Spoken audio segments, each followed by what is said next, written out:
오늘 그 베드로후서 2장부터는 그 이단 사상에 대한 아주 강한 그 경고를 하고 있습니다. 심지어 주님께서는 그 베드로 사도를 통해서 소돔과 고모라, 이 소돔과 고모라에 대한 말씀하실 때에 6절 후반에 보시게 되면 후세에 경건하지 아니할 자들에게 무엇을 삼으셨다고 하신가요? 본을 삼으셨다. 본. 그러니까 소돔과 고모라가 본입니다. 그러니까 심판이라고 하는 것을 분명하게 본으로 보여주셨다. 그 7절에도 보면 무법한 자들의 음란한 행실로 말미암아 고통당하는 의로운 롯을 건지셨다. 그리고 또 한 가지는 그 5절에 보시면 노아의 그 7 식구를 보존하시고 경건하지 아니한 자들을 홍수로 쓸어버리셨다. 이것이 다 본이라는 것이죠. 후세에 심판받을 자들, 경건하지 않은 자들에 대한 심판에 대해서 말씀을 하고 있습니다. 그런데 왜 이단 사상에 대해서 여러분 1절에 보면 그들을 멸망하게 할 이단을 가만히 끌어들여 이단 사상에 대한 이야기하면서 어떻게 경건하지 아니함, 그리고 음란함, 이런 부분에 대해서 지금 왜 말씀을 하실까라고 했을 때 당시의 이단 사상과 이 탐심, 호색하는 것, 그리고 음란한 것, 이것이 연결이 되어 있습니다. 그러니까 이것은 조금 후에 제가 여러분들과 함께 좀 나누기로 하도록 하고요. 그 교회 가운데에 지금 문제가 뭐냐면은 당시에 교회 안에 이단적인 사상이 들어왔는데 이 이단 사상이 들어오니까 성도들이 영적인 분별을 하지 못하고 이게 맞나 저게 맞나 고개를 갸우뚱하는 거예요. 그런데 얼마나 우스우냐면 그 이단 사상이 지금 말하고 있는 것이 육체의 정욕이라고 하는 것을 적극 강조하거든요. 그러니까 별로 신경을 안 쓴다 이 말이죠. 그러면 우리는 보통 생각하기를 육체의 정욕, 음란, 호색하는 거 이런 것들을 보면 야 저런 사람들이랑 어울리면 안 되겠다. 이게 당연한 것 아닌가요? 여러분 맞죠? 교회 안에 만약에 그런 부류가 있다고 그러면 여러분 가만히 내버려 두겠어요? 지금 생각하면 그 말도 안 되는 거죠. 그러나 그때 당시에는 그랬다 이 말이에요. 그러니까 얼마나 영적으로 분별력이 약하면 교회 안에 음란하고 호색하고 정욕과 탐심과 그리고 그 모든 것들이 있음에도 불구하고 사람들이 쉬쉬해가면서 그것을 받아들인다는 겁니다. 이단 사상을 심지어.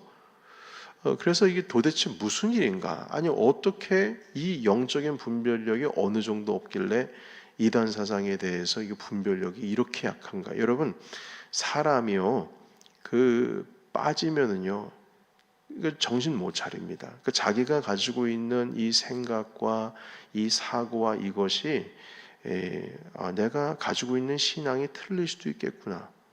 오히려 저게 마음이 가는데 하면서 이 마음 가운데 있는 예수 그리스도께서 우리에게 주시는 은혜로 말미암아 믿음으로 구원을 얻은 것에 대해서 의심할 수 없는 그러한 확고한 믿음을 가지고 주님 앞에 나아가야 되는데 이게 똑같은 성경을 보면서도 그 이단 사상 가운데 마음이 뺏긴다는 겁니다.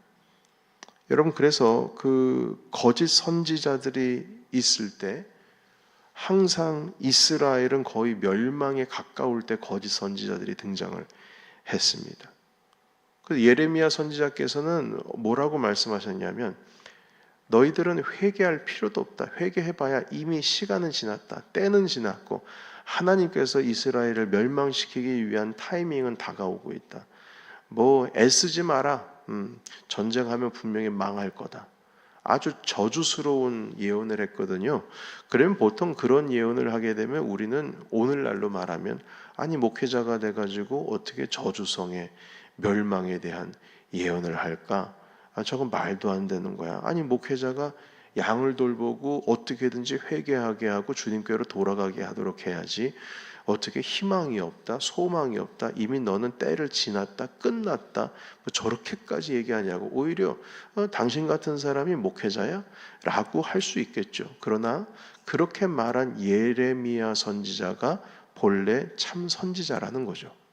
오히려 거짓 선지자들은 안정하다, 안정하다, 평안하다, 평안하다, 괜찮다, 괜찮다, 그 정도면 충분하다, 이렇게 살아가고 있는 것이 그때 당시에 거짓 선지자였습니다. 여러분, 어떻게 생각을 해보면 우리가 그 이단 사상 가운데에 빠질 수밖에 없는 이유는 그들이 가지고 있는 우리의 마음의 이 불안하고 연약함들을 해소할 수 있는 답이 있다고 생각을 하기 때문에 그렇습니다. 특별히 과거 90년대 이단 사상 같은 경우에는 종말론, 항상 이단에는요 종말론을 다룹니다. 이단 사상은 이건 분명히 아셔야 됩니다. 여러분, 이단 사상에 있어서 종말론을 다루지 않는 이단 사상은 없습니다. 왜냐하면 마지막 때에 대한 그 불안한 감정, 하나님께서 우리를 구원하실 때에 은혜로 구원하신다라고 하는 그것을 벗어나서 마지막 때의 불안을, 사람들 마음 가운데 두려움이라고 하는 것을 집어넣어서 자기 자신의 사상을 따르지를 않으면 참 이게 힘들 수 있다라고 하는, 한마디로 맞아, 그럴 수도 있겠지, 자신의 영혼이 불안함에 빠져서 두려움 때문에 위기감이 몰려오도록 해서 그 두려움 때문에 이단을 떠날 수가 없습니다. 그래서 이단 사상들은 거의 100% 종말론을 다루고 있습니다. 그러나 여러분, 제가 여러분들과 함께 목회를 하면서 여러 번 말씀을 드렸지만, 여러분 마태복음에 대해서도 마가복음에 대해서 강의할 때 말씀을 드렸지만, 주님 다시 마지막 날 오는 거를 우린 두려워해야 합니까? 반겨야 합니까? 반겨야죠. 우리는 신부입니다. 주님은 신랑이시고 전혀 두려워할 필요가 없습니다. 심지어는 그때가 아마겟돈이고 우리의 신앙을 시험하고 핍박이 온다 할지라도 전혀 두려워할 필요 없습니다. 두려워하는 게 웃긴 겁니다. 두려워하지 마세요. 마지막 날이 오면 땡큐죠. 참된 믿음을 가지고 있는 자는 더 믿음이 드러나게 돼 있습니다. 그래서 우리가 종말론을 다루기는 해야 되겠지만, 종말에 가지 마지막 주님 다시 오실 때 분명히 다뤄야 되지만, 다루는 가운데에 거기에 온팡 다 빠져가지고요, 마지막 때 주님께서 어떻게 오실까에 대해서 빠져가지고 내가 지금 현재 살아가고 있는 이 생활이 하나님의 은혜의 삶이 아니라, 아유 이것도 안 하면 또 벌받지, 저것도 안 하면 벌받지, 아유 이것도 안 하면 나 하나님 앞에는 버림받을 거야, 부들부들 떨면서 그렇게 살아가는 것은 올바른 신앙이 아니라는 것이죠. 영적인 분별력이 있어야 되는 겁니다.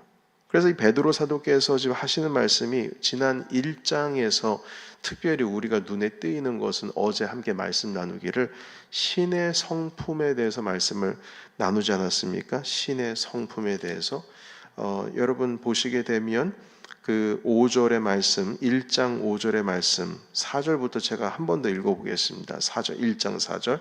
이로써 그 보배롭고 지극히 큰 약속을 우리에게 주사 이 약속으로 말미암아 너희가 정욕 때문에, 욕심 때문에 세상에서 썩어질 것을 피하여 신성한 성품에 참여하는 자가 되게 하려 하셨느니라. 그러므로 너희가 더욱 힘써 너희 믿음의 덕을, 덕의 지식을, 지식의 절제를, 절제 인내를, 인내 경건을, 경건의 형제 우애를, 형제 우애의 사랑을 더하라. 이런 것이 너에게 있어 흡족한즉 너희로 우리 주 예수 그리스도를 알게 게으르지 않고 열매 없는 자가 되지 않게 하려니와. 이런 것이 없는 자는 맹인이라.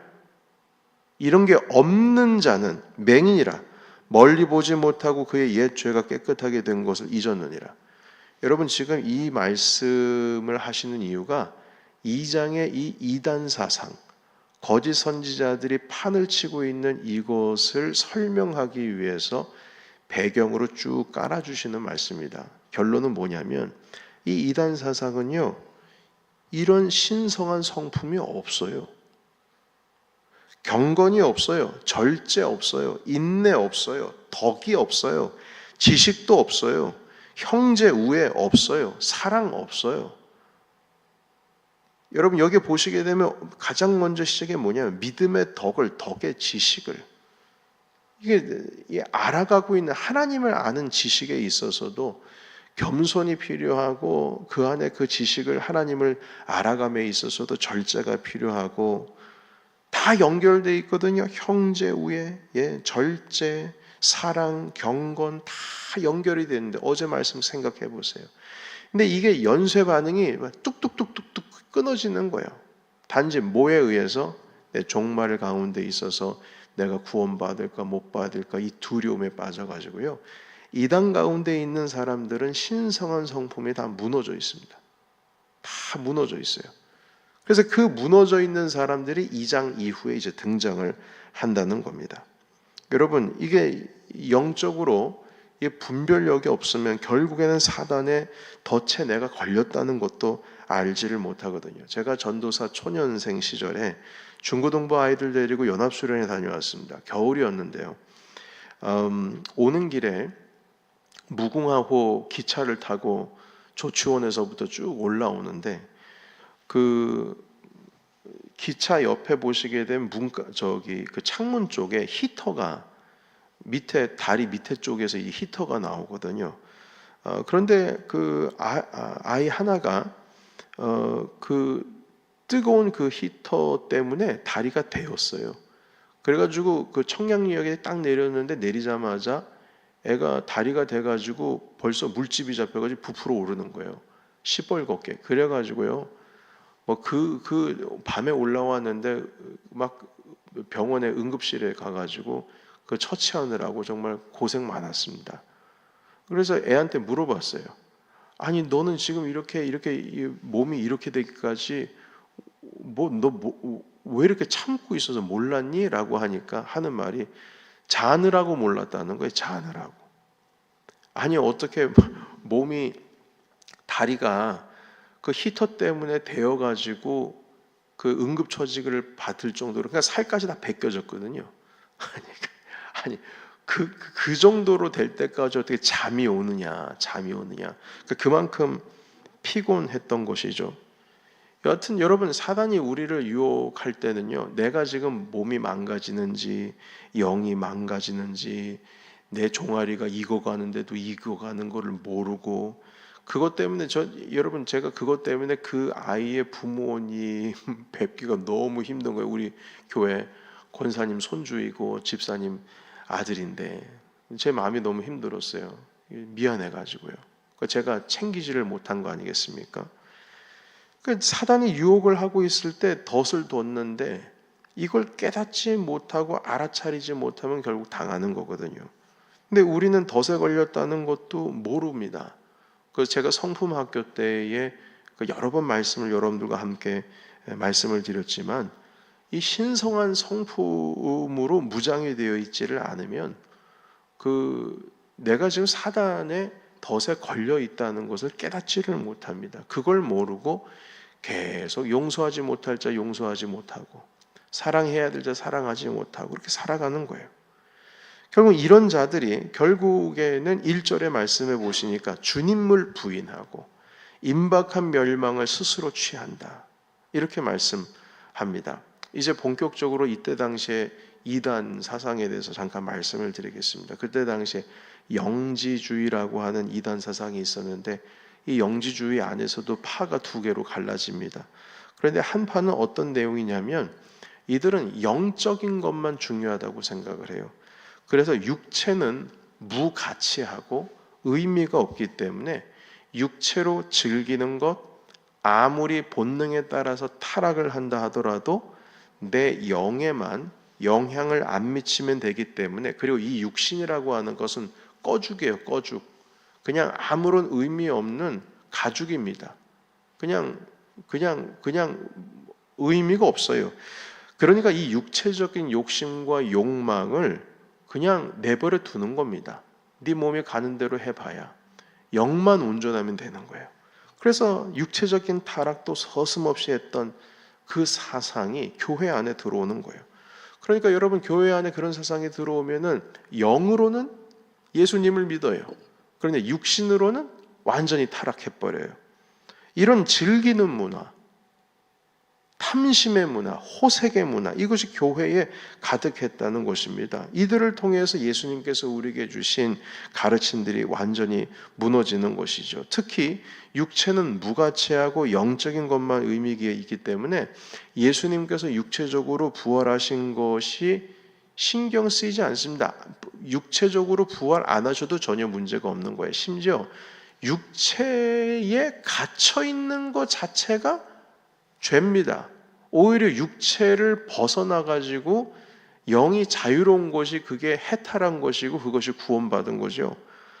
육체에 갇혀 있는 것이 문제라고 생각해서 예수님의 육체의 부활을 믿지를 않으십니다. 영이 부활했다고 생각을 하죠. 그래서 1절에 있는 말씀에 보시게 되면 뭐라고 말씀합니까? 사신 주를 부인하고, 기록이 있죠. 그들을 멸망하게 할 이단을 가만히 끌어들여 자기들을 사신 주를 부인하고, 주님을 부인한다는 건 무엇이냐면 그 예수 그리스도께서 육체 부활을 하신 그것을 믿지를 못하는 것이죠. 주님을 부인한다는 것은 예수님 몰라 이런 개념이 아니라 부활하신 주님을 인정하지를 않는 겁니다. 그러니까 여러분 2절에 보셔요. 여럿이 그들의 호색하는 것을 따르니, 육체는 의미가 없기 때문에 마음 가는 대로 내버려둬도 전혀 문제가 되지 않아요. 이것 때문에 진리의 도가 비방을 받을 것이요. 3절입니다. 그들이 탐심으로서 지어낸 말을 가지고 너희로 이득을 삼으니, 육체는 무가치하고 영적인 것만 의미가 있기 때문에 욕망을 끊임없이 발산해도 전혀 문제가 되지 않아요. 그 교회에 오면은요, 막 찬양하고 예배하고 영으로 주님을 만난다고 하고 나서는 그냥 아주 그냥 더러운 그냥 즐기는 사람들만 거기 가득 차 있는 겁니다. 말도 안 되는 거죠. 탐심을 아무렇지도 않게 생각을 한 거예요. 그래서 여러분 4절과 5절 같이 한번 읽어보겠습니다. 4절, 5절. 자, 시작. 하나님이 범죄한 천사들 용서하지 아니하시고 지옥에 던져 어두운 구덩이에 두어 심판 때까지 지키게 하셨으며 옛 세상을 용서하지 아니하시고 오직 의를 전파하는 노아와 그 7 식구를 보존하시고 경건하지 아니한 자들의 세상에 홍수를 내리셨으며. 아멘. 그 다 쓸어버리신 거죠. 이게 본이라는 겁니다. 다 이게 한마디로 본때를 보여주신 겁니다. 후세에 이걸 보고 배우라는 거죠. 소돔과 고모라도 마찬가지입니다. 6절 제가 읽겠습니다. 소돔과 고모라 성을 멸망하기로 정하여 죄가 되게 하사 후세에 경건하지 않을 자들에게 본을 삼으셨다. 소돔과 고모라가 어떤 도시입니까? 남자가 남자를, 여자가 여자를, 무법하고 질서가 없고 음란한 행실들입니다. 아니, 내가 사랑하겠다는데 뭔 문제야? 사랑은 좋은 건데, 내가 사랑하는 사람을 사랑하겠다는데 그 사람이 남자든 여자든 동물이든 뭐든 내가 사랑하겠다는데 무슨 상관이냐? 여러분, 이 결국에는 10절 같이 읽겠습니다. 10절 같이 읽겠습니다. 자, 시작. 특별히 육체를 따라 더러운 정욕 가운데서 행하며 주관하신 이를 멸시하는 자들에게는 형벌할 줄 아시느니라. 이들은 당돌하고 자긍하며 떨지 않고 영광 있는 자들을 비방하거니와. 아멘. 여러분, 우리를 주관하신 이를 멸시하는 거죠. 본인은 멸시한다고 생각하지 않아요. 그러나 행태를 보면 멸시하는 거예요. 사랑하는 성도 여러분, 오늘날에는요, 불륜 있잖아요. 불륜을 아름다움으로 미화시킬 수 있는 시대입니다. 내로남불이라는 말도 있지만, 영화를 보시게 되면 감독이 그 연출을 담당하는 자가 이건 객관적으로 보도 이루 보나 저루 보나 이거는 불륜인데, 그걸 영화 기법으로, 연출 기법으로 아주 아름다운 사랑으로 감싸 안습니다. 그러니까 그 사랑이 결국에는 불륜이라고 하는 것이 이루어지지를 못하는 거예요. 그 영화 안에서요. 그러면은 여러분, 잘된 겁니까? 못된 겁니까? 불륜이 깨졌으면 잘된 거죠. 그런데 그 영화를 보는 사람은 애간장을 태우면서 눈물을 흘립니다. 불쌍해. 저게 이루어져야 되는데. 그런 영화 많습니다. 드라마도 많고요. 아니, 그러니까 아무리 뭐 하고 거시기 하고 뭐 해도요. 자기 아내는 자기 아내고 자기 남편은 자기 남편이에요. 근데 그 가운데 있는 갈등을 극대화시켜서 다른 배우자와 만나는 거 아니면 다른 여성과 아니면 다른 남성과 아내를 두고 남편을 둔 사람이 만나서 아주 사랑을 싹 틔우는 것을 아주 아름답게 표현을 하고 결국에는 그 사랑이 이루어지지 못하는 것에 대해서 애간장 타고 눈물 흘리게 만드는 것. 이것이 감독들과 연출가들이 그게 연출을 하거든요. 그 영화를 보는 사람이 눈물을 흘린다고요. 너무 애간장 타면 너무 마음이 힘들어서 잘 되면 좋겠는데. 그런데 그런 모습이 오늘날 우리의 삶 가운데 있어서 심지어 신앙 가운데 있어서 들어온다는 겁니다. 이건 분명히 죄거든요. 그러면 죄는 죄로 우리가 받아들여야죠. 그런데 그럴 수 있어. 이해가 돼. 물론 이해할 수 있겠죠. 그러나 그 부분에 대해서 공감할 수 없다는 겁니다. 근데 오늘날의 목회자가 이거 정신 못 차리고 이번 6월 1일 날 LGBT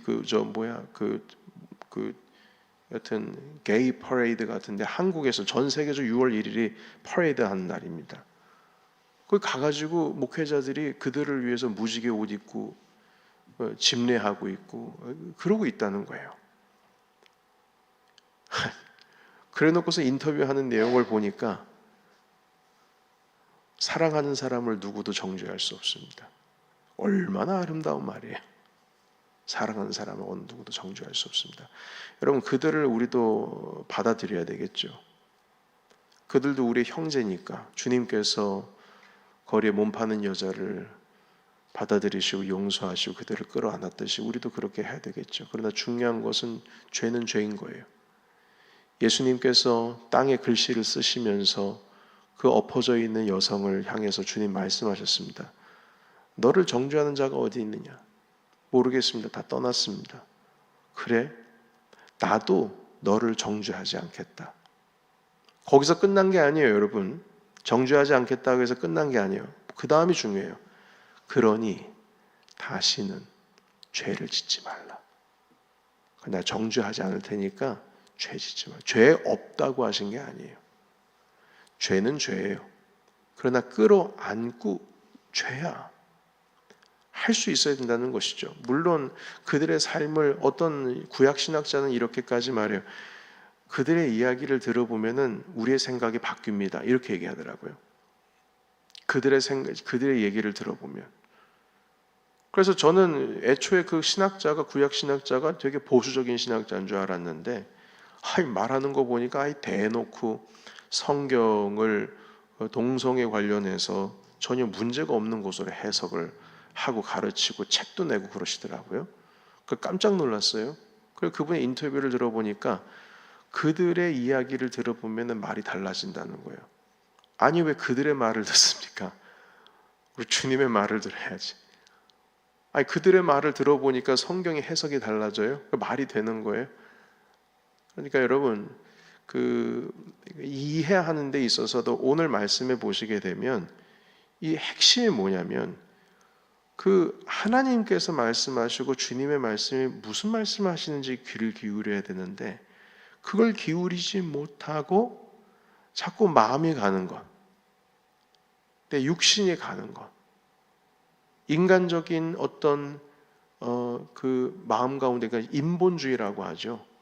사람이라고 하는 그 존재에 대해서 애증을 가지고 있고 그 가운데 있어서 참 마음 가운데 애처로운 마음을 가지고 있게 되니까 내가 바라보고 있는 모든 성경이 바뀌어 보이는 겁니다.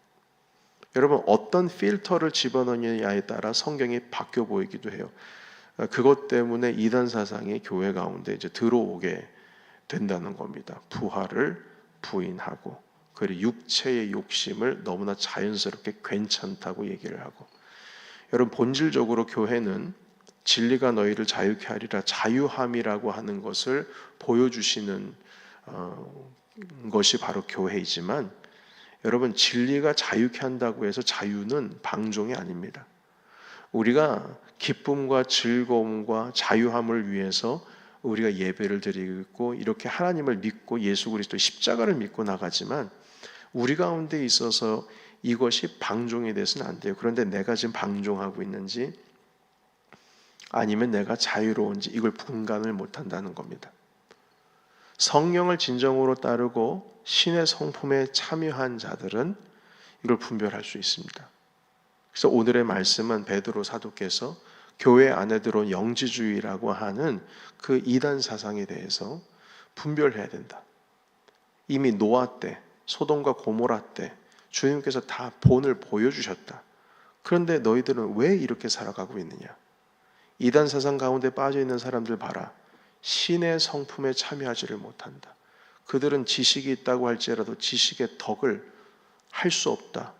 뭐 덕이 있다 할지라도 형제 우애를 부인한다. 절제 없다.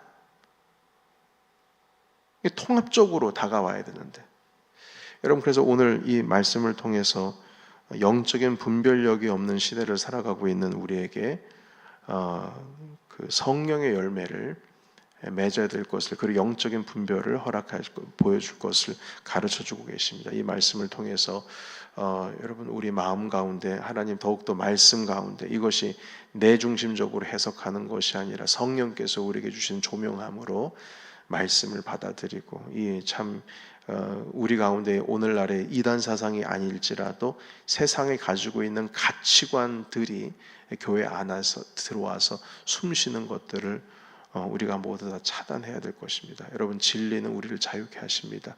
이 말씀으로 오늘 말씀 가운데 승리하신 저와 여러분이 되시기를 주님의 이름으로 축원합니다. 아멘. 기도하겠습니다.